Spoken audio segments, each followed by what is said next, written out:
రష్యాతో అమెరికా వ్యాపారం చేయొచ్చు. చైనా ఎంత కావాలంటే అంత చమురు కొనొచ్చు. యూరోపియన్ దేశాలు పైప్లైన్ల ద్వారా కావలసినంత క్రూడ్ ఆయిల్ తరలించుకోవచ్చు. భారత్ మాత్రం మిత్రదేశం నుంచి డిస్కౌంట్లో చమురు కొనొద్దు. ట్రంప్ తీరు ఇలాగే ఉంది. తాజాగా మరోసారి ఈ ద్వంద్వ వైఖరి బయటపెట్టుకున్నారు.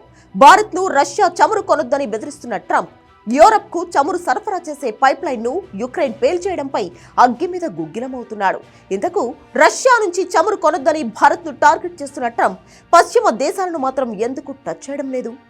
యుక్రెయిన్ సైన్యం యూరప్కు క్రూడ్ సరఫరా అయ్యే పైప్లైన్ను ఎందుకు పేల్చేసింది? టాప్ స్టోరీలో చూద్దాం.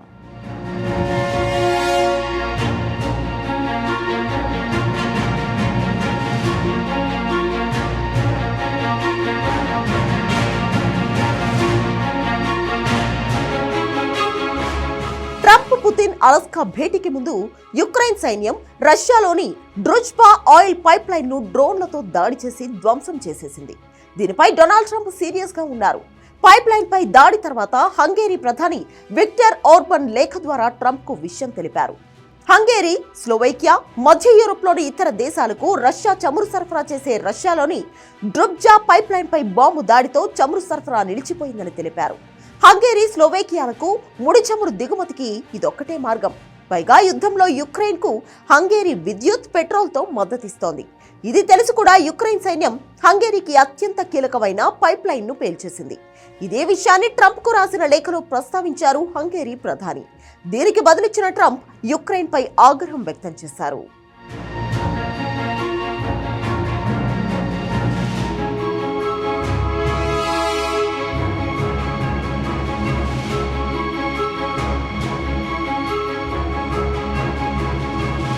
నిజానికి డ్రుబ్జా పైప్ లైన్ పై ఇటీవల జరిగిన దాడి ఈ వారంలో మూడోది. ఆగస్టు 19న పైప్ లైన్ ను పునరుద్ధరించారు. కానీ 2 రోజుల తర్వాతే రష్యాలోని ఒనెచా చమురు పంపింగ్ స్టేషన్ పై దాడి జరిగినప్పుడు అది మళ్లీ దెబ్బతినింది. దీంతో హంగేరీ, స్లోవేకియాకు రష్యా చమురు సరఫరాలు పూర్తిగా నిలిచిపోయాయి.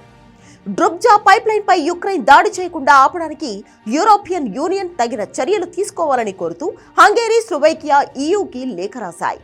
గత సంవత్సరాల్లో ఈయూ, దాని సభ్య దేశాలు యుక్రెయిన్ కు వందల బిలియన్ల యూరోల విలువైన మద్దతును అందించాయి. కాబట్టి హంగేరీ, స్లోవేకియా ఇంధన భద్రతను తీవ్రంగా బెదిరించే యుక్రెయిన్ చర్యలు పూర్తిగా బాధ్యతారహితంగా ఉన్నాయని తాము భావిస్తున్నామని హంగేరీ విదేశాంగ మంత్రి పీటర్ స్టిజార్టో, స్లోవేకియా విదేశాంగ మంత్రి జురాజ్ బ్లానార్ సంతకం చేసిన లేఖలో పేర్కొన్నారు.